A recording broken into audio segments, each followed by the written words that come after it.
Good evening. I'd like to welcome you to tonight's council meeting. First item will be the adoption of the agenda. Second.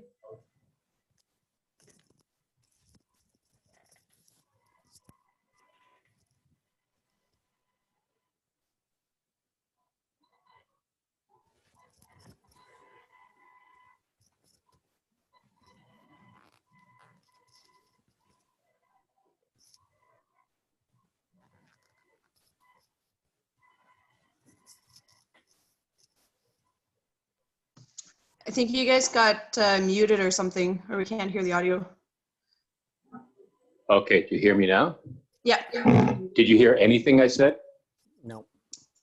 Okay, we'll try that again. All right, I would like to have us all do a moment of silence. Yesterday, Fred Bigelow passed away. Fred was the CEO of the airport. He was a retired wing commander from 19 Wing Comox. He was a brigadier general. He was a man larger than life. He was a very nice person, and he will be sorely missed. It was a shock to many of us, and he left us far too early. And yeah, he was a good guy. So anyway, if we just take a moment of silence and recognize Fred.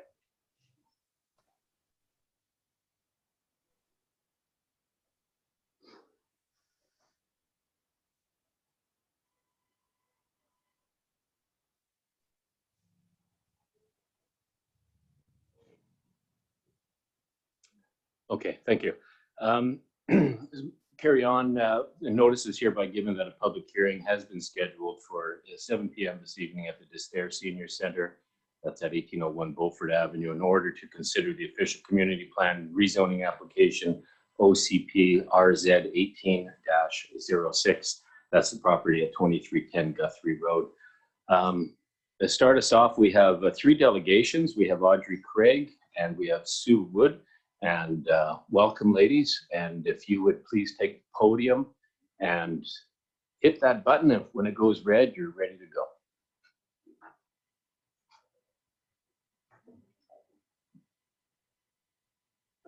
PowerPoint presentation.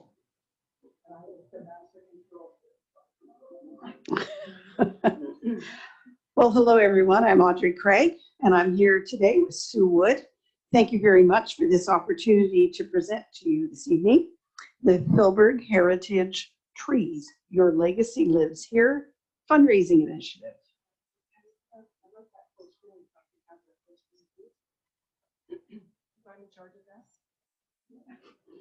Well, I'm not. There you go. Yay. So, slide number 2.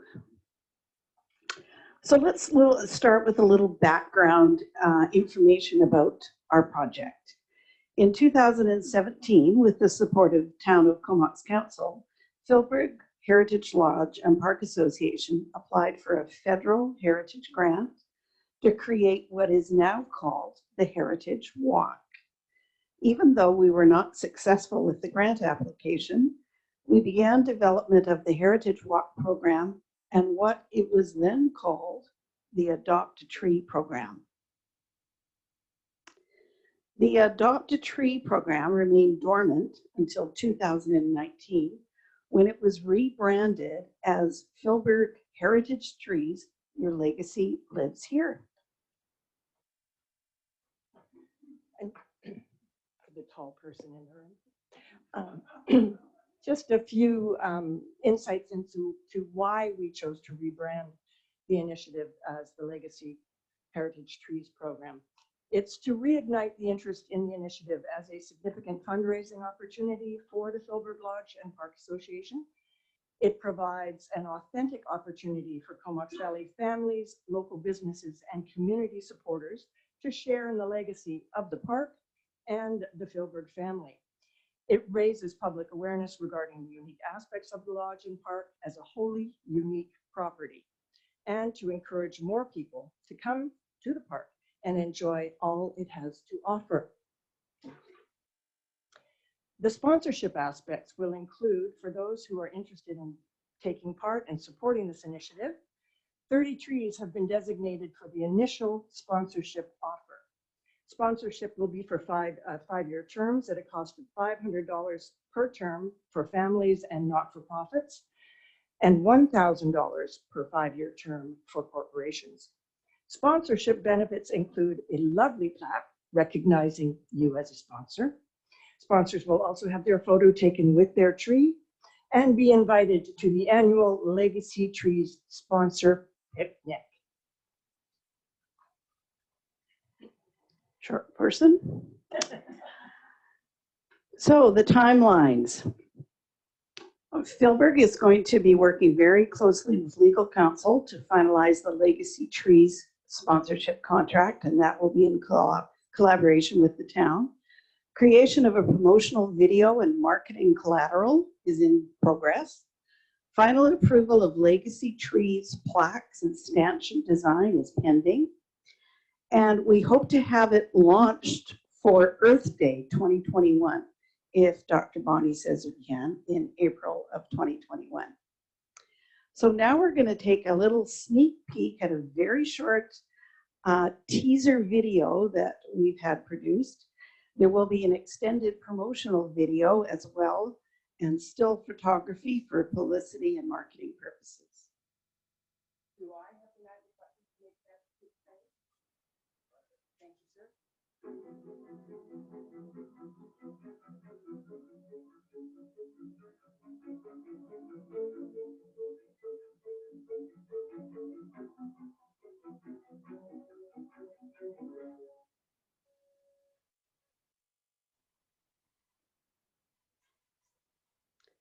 So the Philberg family legacy began over 100 years ago.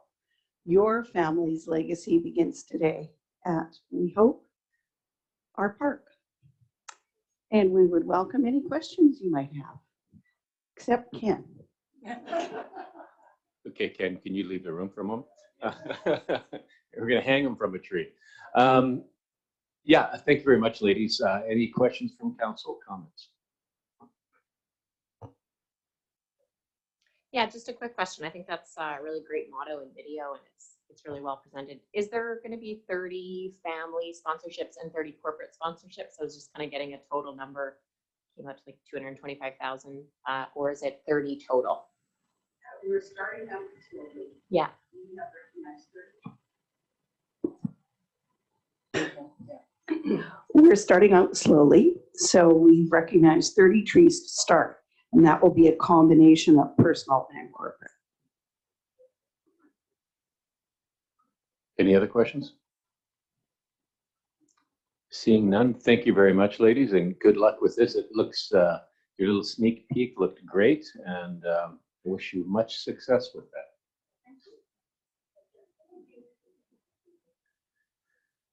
Now, we do have John and Brenda Babin. Are they available?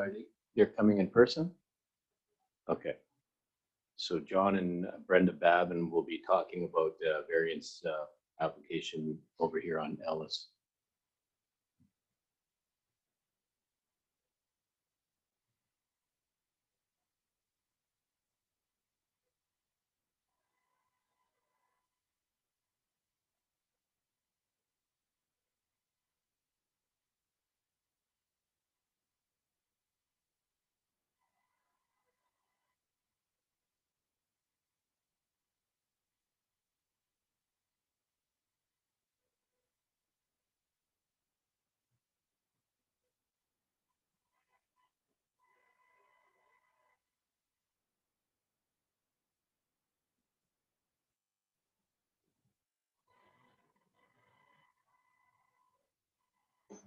Okay, welcome. We have John and Brenda Babin who will speak to their variance permit application DBP 20-4. So please go ahead to the podium. You'll have to press the button there, make sure it's red so we can hear you, and more importantly, the people up in the Copy.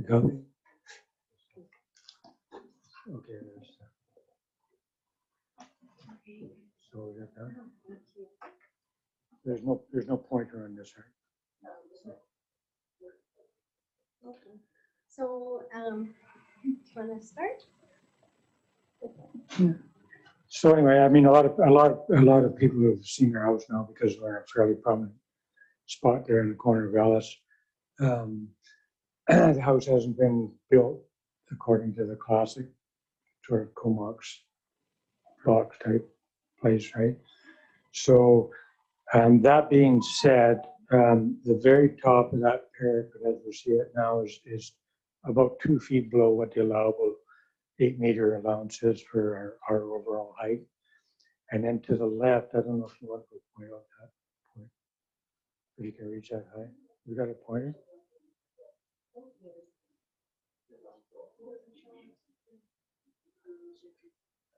Oh, it does work? Hmm. That's what they just told us. Oops, it didn't work. So what we're talking about initially is right there. And then, pointing question is this right there. Yeah, I mean, Now, that point that Brenda just pointed out there, and that's at the top of that wall there, is, oh, I guess I touched that, didn't I? Can I go back with this? Anyway, there's the street end of it, and then there's the parapet, the lower parapet, of which you're supposed to be 4 feet difference, right? Oh, okay, so there's, somebody's got one.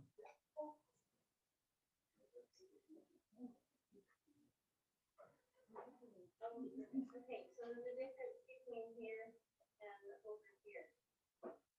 Is supposed to be 4 feet, but now it's currently 10 1/4 inches too high, Brenda.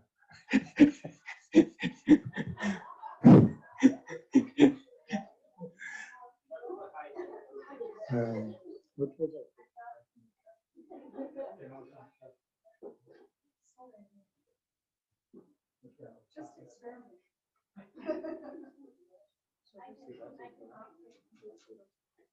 So it's between here and here.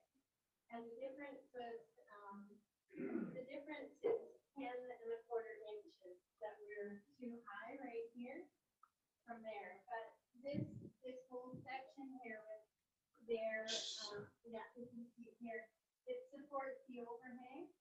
And John designed the overhang so that in the summer, the overhang would keep the sun out, and then in the winter, the sun would come in. You got the solar gain, yeah. Solar being there. Now, if we had stopped it 10 1/4 inches lower, there Two would have seconds. been, I don't know, a very short space in between. So there's the actual overhang of the house to control the sun, and then that's the little walls, the top of the parapet that is, but it comes right in at the back of that roof, right? So, and there's the what it's supporting down below. So there would have been a space in here. If you had to accept that, 0.4 or that, 4-foot difference. It's only 10 1/4 inches too high at that point. But we don't want to add to the overall height anymore.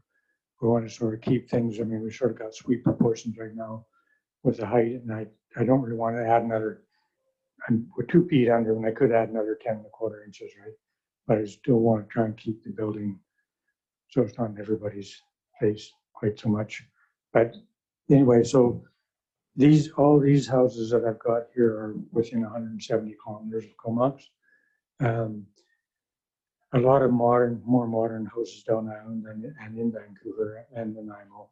So the modern house or contemporary house is difficult to, conform to the current Comox look, right? And it's, I mean, with this can be new style house coming, but so it's difficult to fit it into that 4 foot, because none of these have any issues here where there has to be 4 feet of difference between the percentage of the building. Let's just go back. First one. Okay, so this wall is here, partly because the sun is coming this way. And so the wall is there just as a bit of a protection against that. And it so that's why it was put in there. Just give it a look at it privately, because too much traffic comes up here and got it. Well, headlights and headlights of cars come from.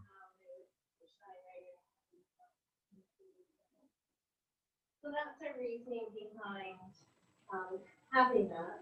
And we felt because we didn't go to the maximum 8 meters, we are only 7.4 meters. That helps us, you know, gives people behind a little bit more room, or view rather. And this doesn't affect anybody. The only people that can see it are the people directly across, and the front is a little bit blocked. So any Questions? Okay, so you're all complete then? Yeah. Good. Okay, Are we finished? yeah, okay, thank you. Yeah, so the comment that you made, and I'll open it up to questions for council, that you made with the people behind you. I know there's been some concern from the folks in the condos on Comox Ave. And this way, by keeping these lines a little cleaner, it helps them out a little bit as well, doesn't it? Like, you know, it's I know it's 10 inches or 8 inches, but for those folks there, it's still the way you have it right now will give them a better view. And so we're trying to please everybody. I got you. Okay. So any questions, comments from council on this? Okay. Mayor, I've got a question. Yeah, Councillor Bissinger, just one moment. Mr. Babin has a comment to make. So go ahead, John. Press the red button. Oh, let's see, there it goes. So one quick little comment is before when we started building or designing the house and stuff, you know, I needed some help with that stuff. So the city of Vancouver actually publishes this book, right? And it's a design toolkit for it. And a lot of the houses now in Vancouver have to be oriented to the sun in one respect or another, right? Which is starting to happen here too. But so they've got quite clear guidelines. And of course, you can see with a house like that, you know, it's just very vertical. But of course, their lots are very small in Vancouver for the most part too. But then ours is relatively small for a Comox lot, right? But so it just, that's sort of why the building ended up being quiet looking and to meet the step code, we're at step code 5 now. So, you know, we're trying to just conform to all this stuff one way or another. So anyway, that's pretty much it. And I appreciate your. Some questions? yeah, okay, thank you again. Councillor Bissinger, you had a comment? Sure, and maybe I can ask it when we go at the time of the variance in the agenda, but I guess my question was to the homeowner if it was to a certain step code, and then I guess a question to the planner, and he can answer it maybe later in the meeting. But if we're going to be seeing a lot of these for houses that are abiding to like the different step codes, like this just seems to be the design for more energy efficient homes, like the more square boxy model. Should we be looking at varying our bylaws to sort of fit that model a bit more? And if that's a whole different conversation we should be having. So I don't know whether Marvin wants to address this now or maybe later when we go in that item in the agenda. Thank you. Yeah, okay, thanks, Councillor Bissinger. We will bring that up when we're discussing the variance a little later. And Councillor McKenna, do you have anything? Because I can barely see you there. You do have a question? No? Okay. No, All right. I'm good. Sorry, Mayor, I'm good. Yeah, okay, thanks. Any further questions, comments? All right, thank you very much. And we will be just. Thank you very much, all of you, for listening, and hopefully, I mean, people either love it or hate it, so there's no in between.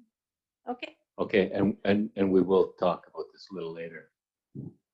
So finally, I see my Comox box coming into its own now, you know, with all these boxes. It's only taken 40 years, but I know. And I can add 100,000 more onto the selling price. All right, so we'll move on. Now we have Louise Blommer from Meyer Norris Penny to tell us all about our finances. And is Louise on Zoom as well? I am here, yes. Oh, welcome, Louise. Go ahead. You have 10 minutes, and I know you have a lot of information, but Okay. I'm I'll go stretched. fast. I think someone's doing my slideshow for me. Yes. Yes. Okay. 20 minutes? Yeah, okay. Oh, there we go. We were just told you might be a little longer than 10 Oh, minutes. okay. Well, I'll keep it short. Yeah, so my name's Louise Blomer. Normally Corey presents, but he's on holiday, so you have me. And what we're gonna go, oh, next slide, please. Yeah. So at a high level, we'll go through the financial statement highlights, our draft audit report, our audit findings report, our independence, and then a little bit of financial analysis. Next slide, please. So here we have a very high level look at your statement of financial position. Now we can see your cash and investments are a bit higher than last year at 32.1 million. Your long-term debt down a bit due to payments of principal, and you didn't add any debt, so 146 or 147,000. Your total liabilities were up a bit just due to the timing of the payment of payables of 14.5 million. Net financial assets, 19.3 million. Tangible capital assets up. You had quite a few purchases this year, just over 55 million. So now we're at 88.9 million of tangible capital assets. And accumulated surplus of 108.5 million. Next slide, please. So looking at your statement of financial operations, your revenue is pretty flat from last year at nearly 24 million, and expenses up a little bit to 21 million compared to 20.3 last year, leaving an annual surplus of 2.7 million. There was no specific area where the expenses were higher, it was just sort of across the board. Now just looking at the breakdown of your revenue. So consistent with other municipalities, your main revenue source is your taxes, 46%. Then sale of services, that's your utilities and other things. Then we have government transfers, which includes your gas tax. Other, which is things like investment, interest, and penalties and interest, that kind of thing. And then revenue from own sources, which includes your rental income. So moving on to our expenses. Next slide, please. So this is just a breakdown of your expenses by segment. And we can see your largest segment is your sewer and water at 25%. Recreational culture, 22%. Transportation and protective, very close at 16 and 15%. General government, like your administration, 12%.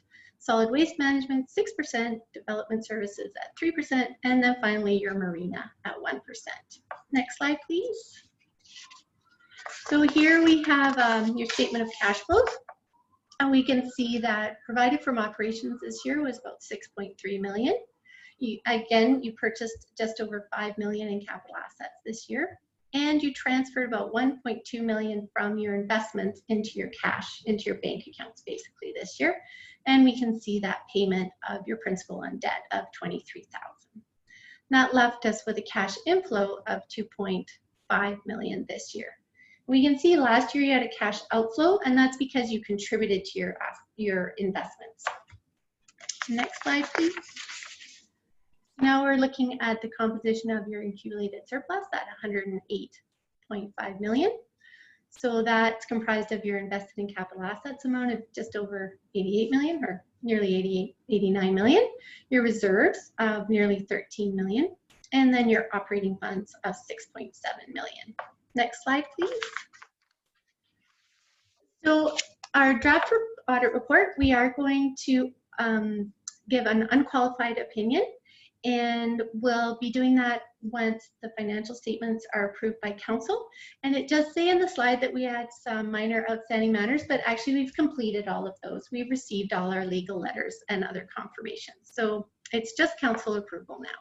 And next slide, please. So just going through what's in our audited findings report, our responsibilities are to examine the controls in place to ensure that they will produce accurate financial reporting. we sample transactions throughout the year, so we do not look at every single transaction. I don't think anyone would want to be an auditor if we had to look at every transaction. Next slide, please. And then, so the status of the audit is we are complete. As I said, we're just waiting for your approval. The materiality we used is consistent with last year at 900,000, and there were no limitations placed on the performance of our audit. Next slide, please. So we didn't find any irregularities materially impacting the statements, and there were no evidence of conflict of interest or unusual transactions. Next slide, please. So we'd really like to thank the staff. During COVID, audits have been a bit more of a challenge, but the staff worked really hard to get the audit done this year. Well, and I'm sure in other years as well, and we're a real pleasure to work with. Next slide, please. So when we're doing our audit, we spend quite a bit of time on the financial statements, and we're ensuring that the disclosures are complete and appropriate, and that the presentation is in line with PSAP. We're also looking for contingencies, lawsuits, and commitments, because as auditors, we're always looking for missing liabilities. We look for fraud and error, and then we spend some time on if there's any liabilities for contaminated sites. Next slide, please. And as part of our audit, we always need to confirm that we're independent of the town of Comox. So this slide's just showing that we are independent of the town within our rules of professional conduct. So next slide, please. So now we'll go into the financial analysis, and this is what we do is we take certain ratios from the figures in your financial statements, and then we look at different areas. So the first one is sustainability, and what we're looking for is a ratio over 1 of your financial assets to your liabilities, which shows that you have enough resources to finance your future operations. And yours has been very consistent over the past 10 years, over 2. So there's no issues there. Next slide, please. So next we look at vulnerability. And what we're looking for here is to see how much you are reliant on government funding. And yours is quite low. It did increase a little bit from 5 to 7% this year. It does vary depending on what kind of projects you have and if those projects are funded from government sources. Also, this year the gas tax was approximately double what it's been in prior years, so that will affect this ratio as well. Next slide, please. So the last financial analysis we do is called what we call flexibility. And what we compare is the net book value of your capital assets. So that's your cost less your accumulated amortization. And we compare that to the original cost. And what we often see is a declining. So yours has gone from 74% in 2013 to 64% in 2019. And you can use this as a guide to show that you do have aging capital assets. Next slide, please. And I'd just like to thank you for allowing me to present today. And do you have any questions? Well, that was quick. Thank you. Any questions from council? Comments? Councillor Minions? Just a quick question. What does materiality of 900,000 mean? Just in simple terms. Sorry, what does it mean? Yeah, I'm not sure what materiality of 900,000 means. I'm just curious. So what we do in all audits, we set a materiality, and what materiality means, at what level would an error in your financial statements change how a decision you might make? So because your revenue, so in essence, your financial statements could have an error of a 900,000 or more. But and then we use that materiality to determine how much sampling we do. But it's the level of, so as revenue, for example, in an organization goes up, materiality goes up. Because if you have, to look at it a different way, if you had $200,000 in the bank and you lost $5, it might not matter so much. But if you had 200,000 in the bank and you lost 100,000, that would be material to you. So it's how much would matter. Okay, thank you. So margin of error kind of thing. Thank Yes, you. kind of like a margin of error, and we use it to determine the amount of testing we do. Thank you. Okay, thank you. Any other questions? Okay. Thank you, Louise. Could you just comment on that last slide where you were talking about the aging assets? Yes, yes. So when you purchase an asset, you buy it at cost, and all your assets except for land, which is assumed to never decrease in value, all the assets are in use, and so we amortize them over time as a function of how much they're used. So eventually it will have no value on your books, and that's what we call the net book value. And so we compare that net book value to the cost, and that gives us an idea of the aging, because the longer you've had it, the lower the net book value will be. Does that make sense? Yeah. Yes. I guess I'm just wondering if the change from 74 to 64, how significant that is. Well, that's over quite a long period of time. It's not unusual. So I wouldn't say it's particularly significant, and it is something that we often see. And you'll have your capital asset plan, so your replacement plans. And what we'll see is this number will steadily decline, and then you'll have a large project, a large capital project, and then the percentage will increase. So it all depends, it often depends on the timing of your capital projects. Okay, thank you. The CEO, go ahead. Yeah, just to comment on that a little bit further, that's going to be some of the work that myself and Clive are going to be really getting into over the next couple of years here, and that's connecting our asset management into funding and replacement. And it's good to have this type of value which goes on your financial statements, which shows, again, it's kind of like the book value of the replacement of the assets. But where we want to get to outside of this number here is to understand the value of our assets, what their actual lifespan is going to be, and how much money it's going to take to either replace or repair them. And that's all going to be taken care of outside of this type of accounting. So this does give you an indication our infrastructure is aging.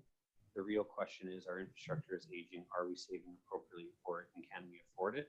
And that's not something we can see here. That's going to take a lot more work and probably a couple of years to get to.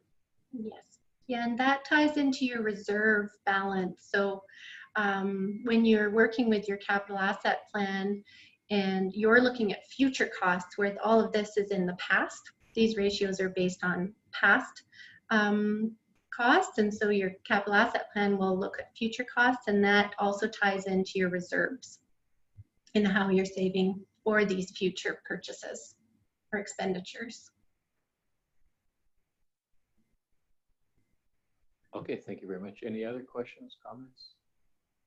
Seeing none, thank you very much for that. It was much appreciated and very informative. Thank you.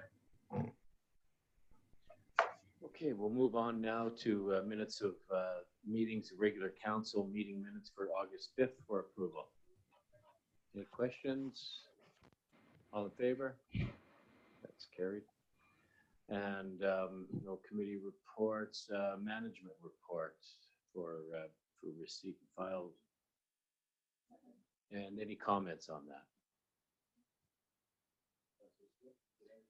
Yes, you did. Thank you. I'm just wondering about the, I'm back to the Northeast Comox Stormwater Management Plan. And I know that we're hoping to do the public consultation piece. And I'm just wondering where we're at with that. And if we're going to have to find some way of doing this that involves Zoom or other avenues. So if we could just have an update regarding that. CAO, go ahead. Sorry. We, I think I've spoken with 3 developers on this file just this week, and I think the line I've given all of them is we are about to start the start of the process. And so with our communications person coming on board, we're getting through a few other items like the annual report, which came out today, getting our strategic plan, which is going to be coming to council's next meeting. And once that's done, that's going to be the project that's turned over, is to start the public consultation and get that moving. So, tied to that, after the public consultation comes out, is the required changes to the number of bylaws that are attached to it. And so we still need to get through some of the other major permitting projects like 2310 Guthrie, 695 Aspen, the Balmoral, but we are getting close to those being out of planning and being able to turn our attention to it. So again, the line I've been giving everyone, we are about to start the start of the process, which is, I think, exciting because this has been a long time coming. Okay, thank you. Any other questions on that? Seeing none, all in favor? That's carried, thank you. And we'll go down to the next page. So we have the planning report RZ 20-2 zoning map and housekeeping update. And we have the number 1, the Comox zoning amendment bylaw 1957 for third reading. Any comments on that? All in favor? Okay, carried, thank you. And with adoption second? Any comments on that? All in favor? That's carried, great, thank you. And now we're under special reports, Comox Valley Regional District meeting minutes from, let's see, July 22nd, August 11, and August 25. Any comments, questions? All in favor? Carried, thank you. And under bylaws, Comox Council Procedure Bylaw number 1960, 2020. Second, any questions, comments on that? All in favor? Carried, thank you. And now under new business and notices of motion, we have the development variance permit application DVP 20-4. That was John and Brenda Bavin who just spoke to us. And okay, we have all right, any comments on that? Councillor McGowan and then Councillor Bissinger. Yeah, I just wanted to say that I think it's very, very cool to see this kind of building happening. Step 5 is a really big step to take, if you will, and I just applaud them for the overall attempt. And yeah, I think it's great. Great, thank you. And Councillor Bissinger, you had your hand up? Yeah, thank you. I guess I just wanted to maybe ask the planners if it would make sense, just because we are adopting like higher levels of the step code, if it would make sense to just implement this as like a housekeeping within the building bylaw, just so we don't have to go through the whole steps of a zoning or a DVP every single time, because I know it's a lot of work for the planning staff. So I don't know if that's something Marvin and his team want to just add sort of to their to-do list in the next couple months or years, or I know they have a lot of stuff going on, but just instead of having DVPs all the time, if we're going to see this a lot, maybe it's worthwhile, and maybe not. I'm not sure. I'm just asking the question. Oh, sorry, CAO. Yeah, Marvin, can you make comment? Was this a site-specific DVP, or is this something that's going to be coming fairly regularly? This was site-specific and very particular to not only the design, but I mean, when you start getting into walls that are for specific wind, that's going to be really custom. So with that one exception, there was no problem meeting the existing zoning. So I don't really foresee this being common. We've had a number of other more modern designs come in under the same zoning, and no variance has been required. Thanks for clarifying. Okay, thank you. Any other comments or questions? All right, seeing none, all in favor of the variance? And that's approved, thank you.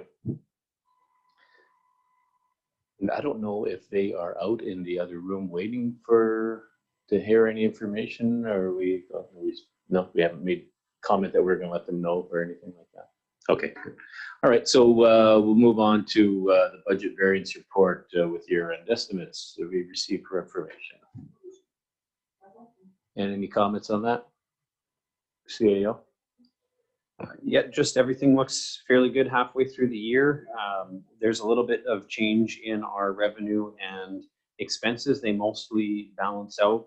One of the bigger changes or bigger benefits that we've seen was actually through the work of our CFO, Clive, who was able to secure some strong investments at good interest rates before they went down. So that's very, very nice for us. And we'll take it while we can get it because the interest rates are probably going to be low when those investments expire. Not surprisingly, a big decrease in revenue from recreation and even bigger decrease in expenses.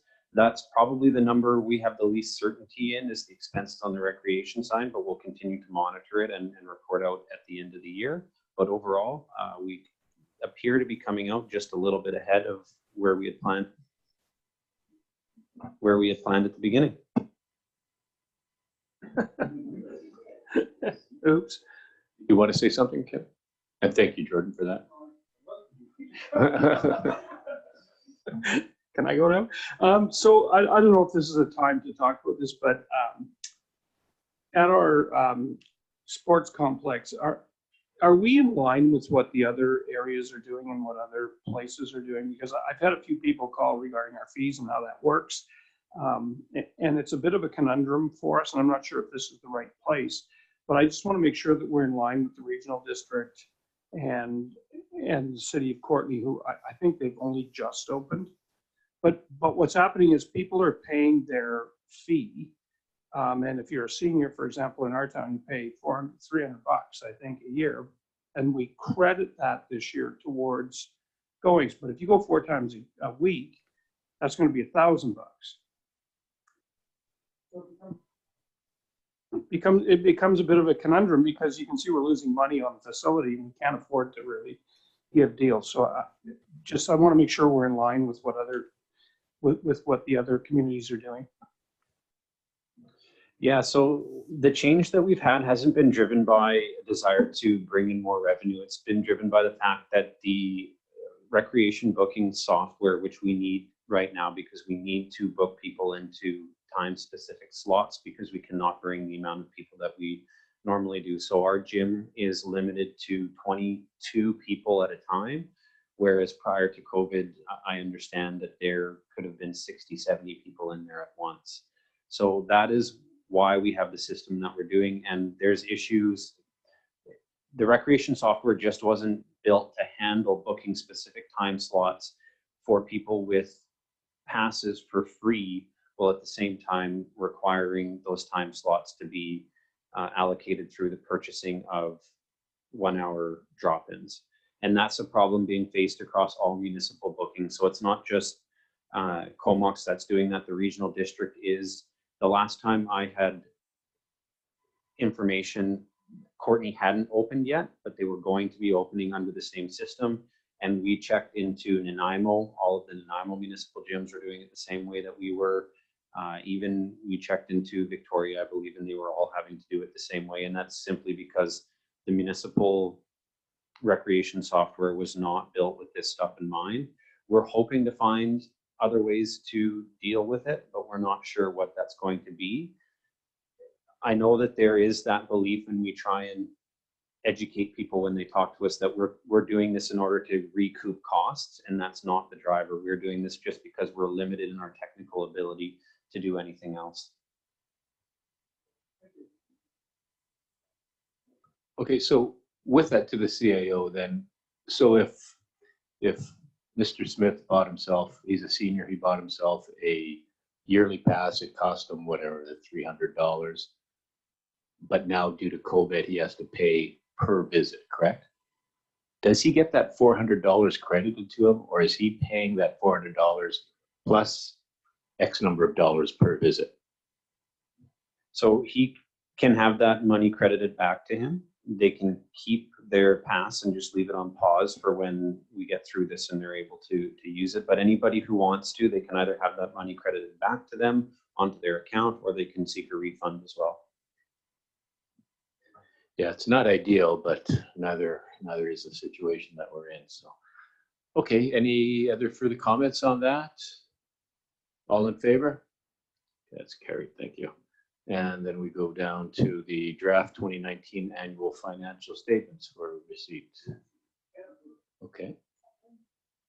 And any comments on that? I'd just like to say then, thank you to Clive for pushing things forward. And did you have a comment to make, or? I had a, Oh, okay, good. Oh, you need my signature. Yeah, and Councillor McKenna, you had a. yeah, I just have one question either to CAO Jordan or to Clive. So with the declining assets, it shows a a drop of 10%, and 10% is almost the amount of our reserves. So to me, that's a pretty scary drop. And so that's my first question. Is like, what does that really mean to the future taxpayer of Comox? And I know Clive has been working super hard on his asset management plan. And maybe that's a question that's too long an answer for tonight's meeting, but that was significant, I thought. That's my first question. Yeah, CEO, go ahead.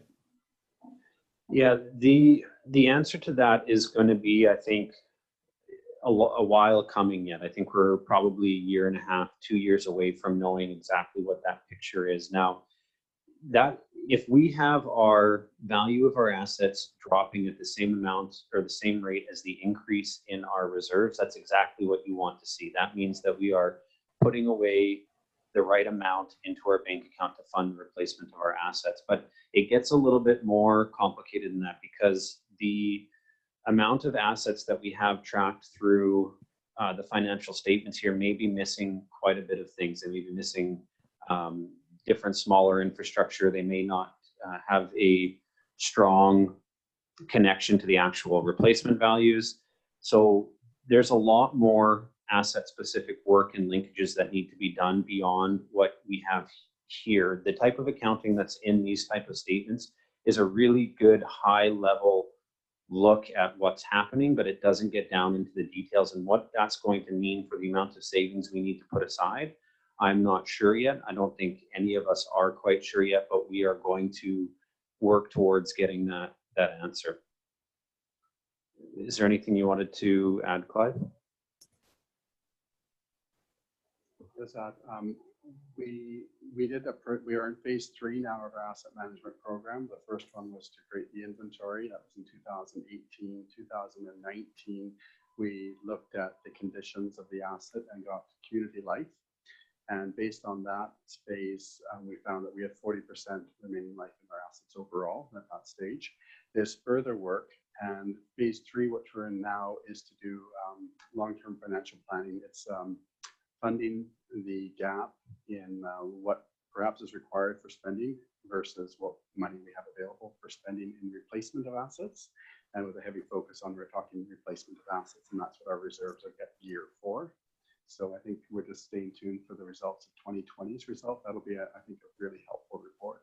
And then, like Jordan said, and this thing takes time. It will take more than this year to get a good sense of where we're at. Okay, thank you. Councillor McKenna, are you happy with that? Is there Yeah, anything more you'd like? satisfied with that. I just have one other question, if I may.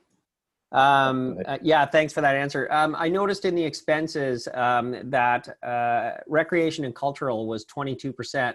I'm wondering how much is cultural versus recreational, and you may not have that number, but maybe that's something we could find out later. I would expect it would be quite a big difference as far as, when you think 22%, that's a big number, but I also know that recreation is about a $2.2 million budget line, and I think culture is a $70,000 budget line. So I would love to see that broken out in a way that would be more representative of culture. Clive says okay. Thanks, Clive. Did you have anything more, guys? Just like. No, that breakout is very much available, and I think I'm going to send it out through Jordan to the group. Okay, anything Thanks, further? Mayor. Thank you for that. Nice glasses, by the way. I like those. Thanks, they're cheaters. Yeah. Any other questions, comments? So all in favor of that? Yeah, that's carried. Thank you. And so we are now down to correspondence. And we have a whole bunch of correspondence. So we have the province's economic recovery engagement process. Any comments? All in favor? Carried, thank you. And Charles Romaine, continuing vandalism, parking, and traffic violations. And I believe you guys are still working on that at this. Mayor, Yeah. Sorry. Okay, I have Councillor McGann putting his hand up, and then Grant had something to say. Yeah, I'm just, I think you just alluded to it, but I might have missed it. We're still working potentially on one of his solutions is the 10, he suggests 10-minute parking out front, but we are still looking at that, right? With our traffic study, a 15-minute short-term parking limit on some of those spaces out front. Yeah, that's what I was just going to say to Jordan, that just confirming that they're still looking through all that stuff. Yeah, we're targeting that for later this year. Okay, and Councillor Grant.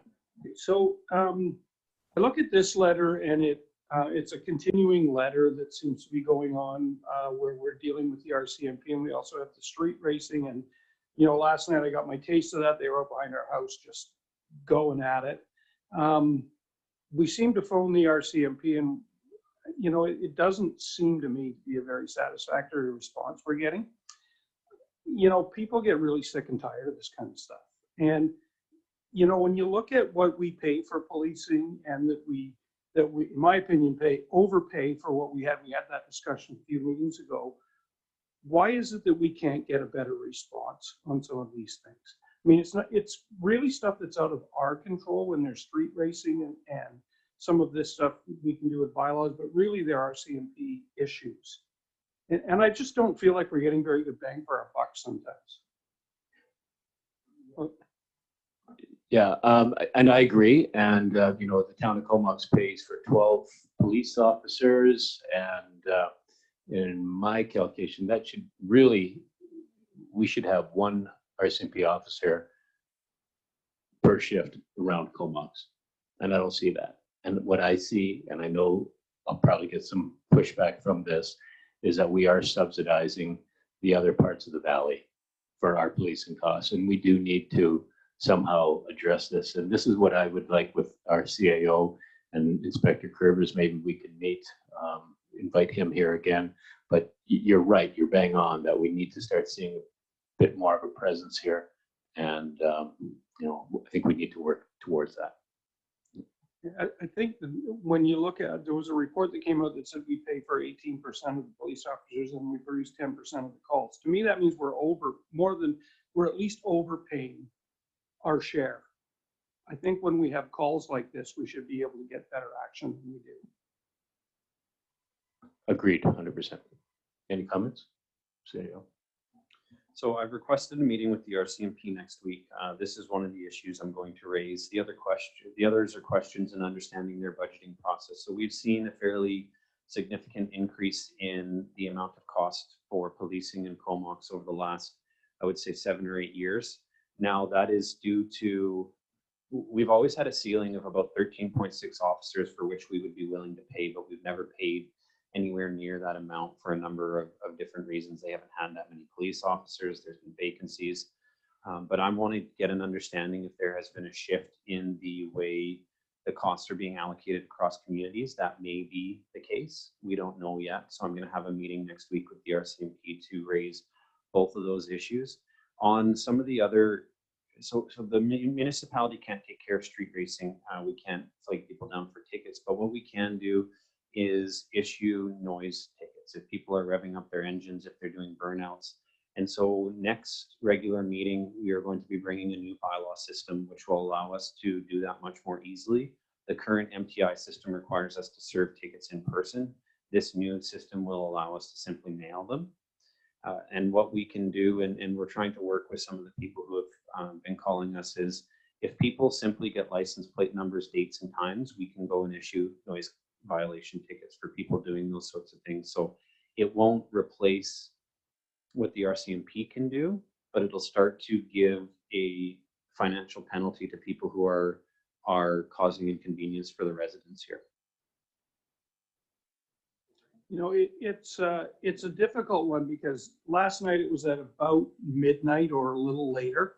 So by the time you get up, go to the window, see them, they've taken off. You're not getting that information, right? I mean, it's good to say, gee, get the information, but by the time you wake up and figure out what's going on and get to even the window or whatever where you could actually get a license number, they're gone. So I understand the frustration that people are having with this. Yeah, Councillor McKenna, you had your hand up. Yeah, I mean, just from the street racing perspective, which I don't think was part of this letter, but it has become part of the conversation. They're always the same cars. They're the exact same cars. They're all the same description of car could be given every time they race down Comox Ave. I see them every night. And so people can simply, I mean, if you have the RCMP and they're the same car, I don't think there's a whole lot of need there that we have to get license plate numbers. Right? Just the cops know these cars. I'm sure they do. The RCMP know these vehicles. Yeah, and the challenge is, like as Councillor Grant said, by the time we go to look at them, they're gone.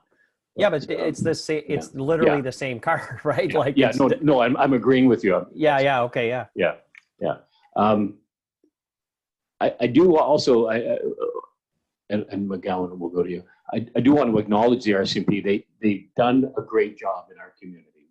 We've asked them to tackle some of the issues that we've had at the Port Augusta Inn, and they've been on it. They've kept our community safe, and I think this is part of the growing pains. I think this type of thing, and yes, we are digressing a little bit to the traffic stuff. I've never noticed this in Comox in previous years. These cars with these mufflers, and it's getting to be. Maybe I'm getting older and crankier. I don't know. But, okay, so where were we? Councillor McGowan.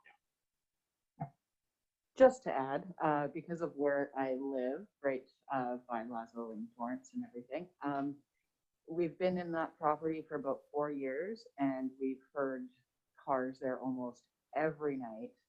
So if anybody has a little cam that we can put up in a tree, we can catch those guys in about 30 seconds. If they go through by there multiple times a night, every night, and it would, yeah, if we had a couple of little cameras, it'd be easily done in about 30 seconds. Okay, thanks. Any other questions on this? Maybe we could borrow Councillor Grant's strip pad that he lays down. Okay, so we had a lot of discussion on that, so we'll leave that in the hands of staff. So all in favor? All right, that's carried. Thanks. And okay, any comments on that? Seeing none, all in favor? Received. Thank you. And we have Jesse Christofferson regarding the waste reduction proclamation. And any comments on that, Councillor McGowan? Yeah, especially with our recent garbage movement and everything. I would, can we move that to motion to staff or to make that happen, or how do we? Yeah, that'd be awesome. Yeah. Cool beans.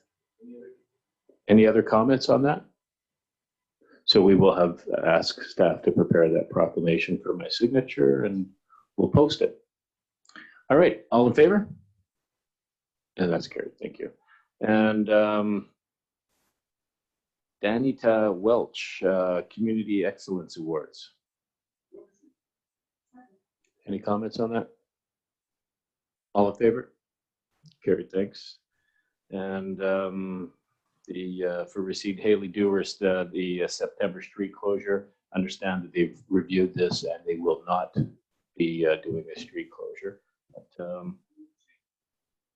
all right, any comments, questions? All in favor? That's carried. Thank you. And from Courtney Councillor David Frisch, use of Sky Rocket for municipal landscaping. Comments, questions? All in favor? Carrie, thanks. And from Corey Vanderhorst from MNP. And this is a letter to Comox Valley Economic Development Society regarding impacts from a new contract with the Comox Valley Regional District. Okay, any councillor or CAO, you have comments on that? Yeah, I thought that this would be an opportunity to bring council up to speed on what's happening in the economic development function of the regional district. So council is probably aware that the economic development has been a fairly contentious issue at the regional district for a little while now. And with the COVID pandemic happening, new processes were underway regarding how to best serve the community in economic recovery. So, and the directors can correct me if I misstep on some of the timelines here, but the amount of funding towards CVED, which has the contract to deliver economic development functions for the regional district, has been decreased. Okay, has been decreased, and the regional district has been trying to, I believe, find a way and path to move forward to kind of bridge the divisions on the different economic development visions within the board.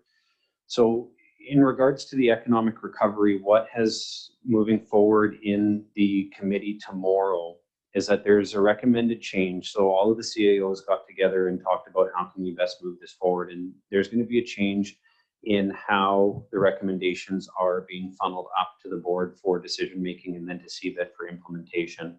So what's going to happen moving forward is you're going to have your industry advisors. So these are the BIAs, the different industry representatives, submitting 1 to 2 page documents to CVED with recommendations on how economic development can, or how we can respond to help economic recovery in the valley. CVED is going to take those recommendations and create a recommendation report going to the Economic Recovery Task Force Committee, and the CAOs are going to review those recommendations. So all of the recommendations from industry are going to go up to the Economic Recovery Task Force, and from there, those are going to be considered and either approved or denied, and anything that stays, isn't weeded out, is going to form the Economic Recovery Work Plan. Now, that work plan, because this task force does not have any resourcing ability, that work plan is going to go back to the CVRD. The CVRD is going to endorse the work plan, amend it, change it, but endorse it at the end. And from there, they're going to direct CVED to start carrying out some of the, or all of the recommendations contained within it. Now, to add another layer onto this, the regional district is getting ready to do their Innovate 2030 strategic planning in October. So we are going to create an economic work plan, which is going to start to be implemented right away. And then that work plan is going to come into the Innovate 2030 strategic planning. Those documents are going to be merged, hopefully. And at the end of it, a new economic development plan is going to be created, which will be delivered to CVED to implement. So I know that's a long, complicated process, but the important parts I think to take out of this is that there is now a process for the decision-making on economic development priorities within the regional district. So what had happened, I think, for a long time here is that the regional district had contracted to CVED to undertake economic development activity within the region. And people were pretty happy at the type of service being delivered. That changed recently, or at least amongst some people that changed. And so there's been big arguments about what is going to happen, but there hasn't been any change in direction given. So it's kind of been like a rudderless ship. They're now moving through 2 processes which will create that type of direction to give back to CVED in order to make, or in order to move economic development forward in a specific manner. Now, I don't know what that manner is going to be. I don't know what the changes are going to be philosophically, but it does look like there is a process now that has a start and a finish, that has the right decision makers at the right point in order to move forward. And why that's important for Comox is that we have a decision whether or not to stay within the regional service or to leave the regional service like Cumberland has and bring economic development into this organization. So with where it is headed now, it appears to be a stable process that will produce a result that the entire valley can get behind, the regional district can get behind, and hopefully start to heal that divide that's been happening with the regional district. Comox will have the opportunity, once that is done, to take a look and say, do these economic development priorities still match what Comox wants to fund in the regional district? And if they do, you'll have the opportunity to continue to stay in that function. If at the end of this process, it turns out that those priorities are different than what Comox feels it should be a part of, you will still have the opportunity to leave that function and to bring those in-house. So I know that was probably a lot to take in. I'm happy to answer any questions if you have them. I think that was a great summary. Thank you. Any comments from Councillor McKenna? Yeah, so the letter, not being an accountant, like what's being asked and what's being answered? And I apologize if you just say I just answered that, then okay, but it didn't seem like it was that. Yeah, sorry, I didn't actually touch on almost anything in that letter. So this letter is because of a process happening within the regional district where they are attempting to take a look at, is there a way that the regional district can support CVED in the work that they're being asked to do in order to free up resources for CVED to focus more on economic development. And so one of the areas that's been identified is possibly having the regional district do the financial bookkeeping for CVED as an organization. I do not believe that's been a final decision, but I can be corrected if I'm wrong. And what this letter is stating is that if the regional district were to take on the bookkeeping of CVED, it would compromise their integrity as a standalone board, which would require a different type of accounting procedure. So it's going to move from, Clive might know, but it'll move from whatever nonprofit accounting procedure they have into the PSAB. In my opinion, I don't see this as a major issue. It's more of a procedural thing depending on where the regional district goes. I think the more important thing is what is going to be the strategic direction of economic development moving forward, and what's going to be the result of these two strategic planning processes that they're going through right now. So maybe I'll add one more thing. So I apologize, there's just so many layers to this. So the regional district, in order to facilitate the conversation between CVED and the CVRD, has created another committee. This is different from the Economic Recovery Task Force, that will take a look at how the CVRD and CVED can integrate in order to find some of those efficiencies.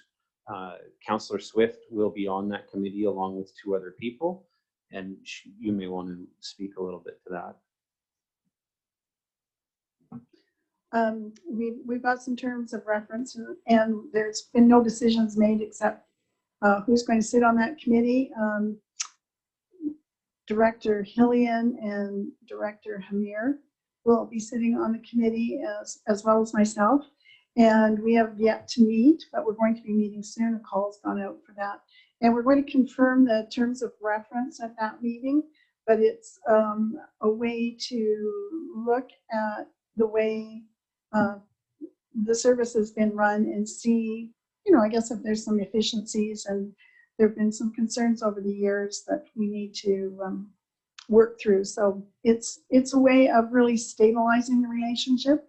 We spent hours and hours and hours in the last year trying to work through the contract and deal with all kinds of issues with economic development. So this will be an opportunity to hopefully create a really positive relationship to move forward with. Well, I guess that's the other piece. If we'll have to meet and find out, but we have to refine our terms of reference to begin with. Yeah, so as Councillor Swift said, this has been ongoing, and this letter came to us because it changes the board from a nonprofit board to a government board.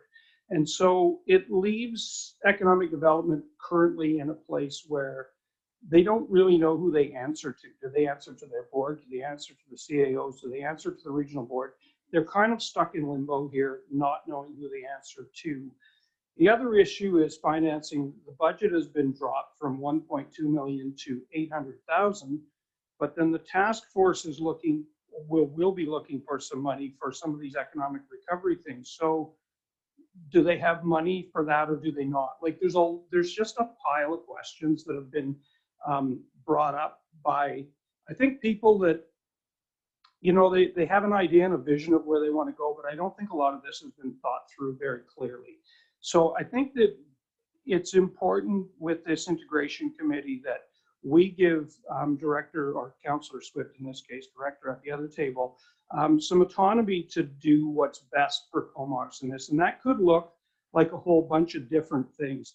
It could be leaving it the same as it is. It could be as little as moving the Economic Development Society physically into the regional board and leaving it as it is. Or it could mean us going our own way and doing our own thing. I think there's plus and minuses to all of it, but I think that there's just a lot of ground that needs to be covered. You know, if you look at economic development from the larger picture or the valley picture, that's one thing. I think what you're finding is a lot of the local areas are wanting to get really into their own little worlds and do smaller projects and look at it from a smaller scale. And I think that's kind of where the divide starts to come from, and then it just kind of morphs out from there. But if we can get this integration committee to find a way that works for our community as well as the greater community, then I guess that's the end result we're looking for. And if not, we've got other options available as we move forward. So this has been one of those things that's been ongoing since the election. And you know, when you ask people what they want, nobody seems to ever have an answer, but there's always complaining. So you know, we're really trying to work to something that works for our community.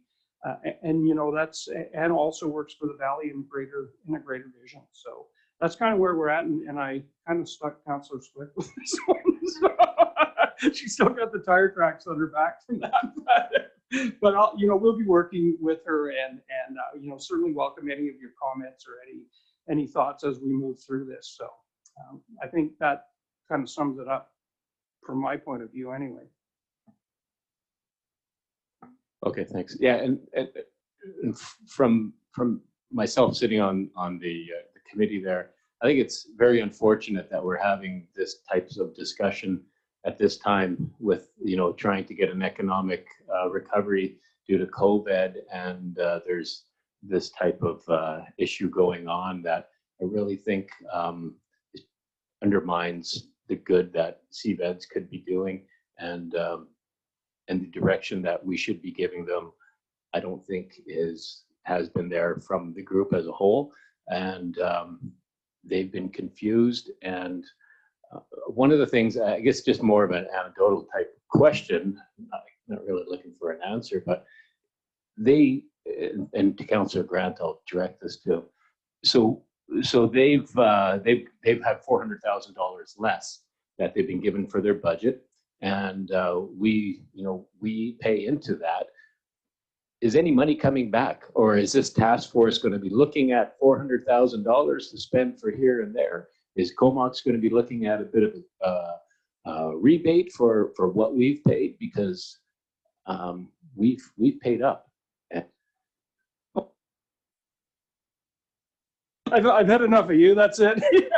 No, so that's an interesting question, and it leaves a bit of a conundrum in that we have about so we only have a part year left here, so there's about $130,000 total that came off of the budget for this year. Going forward, it depends on how the regional district requisitions that. If they requisition for 800,000, then no. If they requisition for 1.2 million, which is what it was before, then you've got $400,000 that could go into that task force for perhaps if we do our own thing. I mean, I don't know the answer to that, but it leaves the committee at the task force in a bit of a problem because we don't know whether you're going to requisition for that money until March. So you can't really go start and spend the money because you don't know it's going to be there. So these are all of the issues that have kind of arisen from this new contract that's come out. And the accounting one's just another one. And there's several of those kinds of issues that I don't think have been, thought through. And I think it's something that the integration committee is really going to have to get their mind to as to how this is going to work.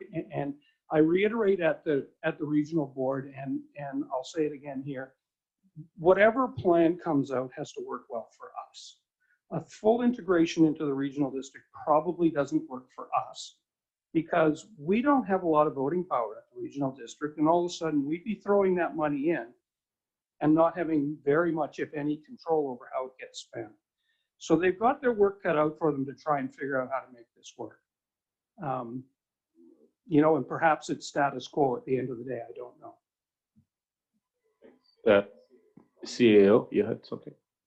Yeah, I think that's a great point that you bring up, and it really hits the crux of the change that's happening right now, which is moving away from that economic development being driven by the CVED board to being moved to the regional district.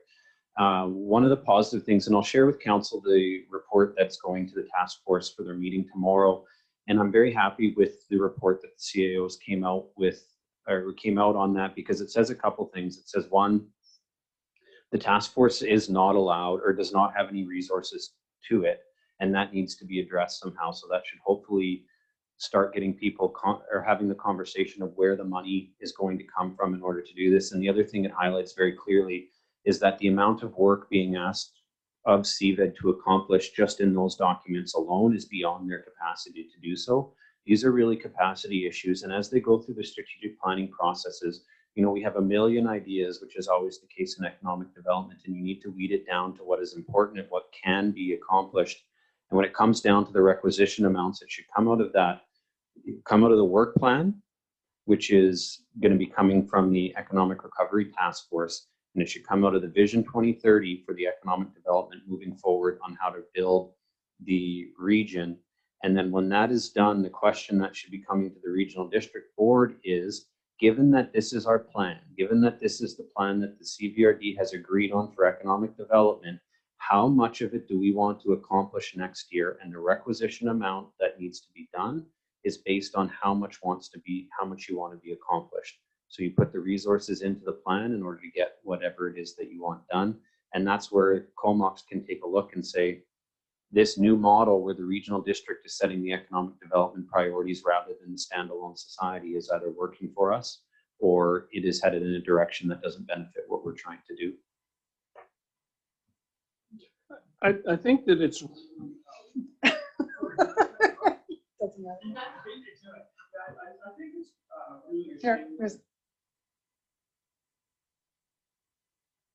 Okay, I'm gonna give you all 5 minutes. okay, fair enough. I just want to say that I find the timing of this to be about as bad as you can get. And it really bothers me a lot that this has gone on for as long as it has in the middle of a pandemic when we could really use some really strong leadership and getting some of these initiatives up to speed, that we're at the place that we are now. This is a time when our community and our valley really needs to get moving, and we're mired in all of this. I just think it's really an unfortunate place to be right now. So hopefully we can move this through quickly and get going, but I think we're months and months away yet. So. And I would just like to also draw to your attention that one of the issues on the table is the visitor center and whether it will be continued to be operated. So, there's quite a diverse opinions on the board, and it's going to be interesting to see what comes out of the task force recommendations and the strategic planning. But I just thought that I should warn you that it's one of the things that's kind of on the table. Okay, thank you. being very mindful of the time of public hearing. Any further comments on this? So we'll move, all in favor? Receive. Okay, thank you. So we'll take a recess now and we'll move over to the public hearing at the Distair and we'll reconvene here half hour-ish, whenever we're done there. So, all right, so move, all in favor of recess?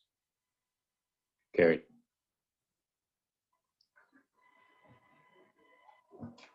Okay.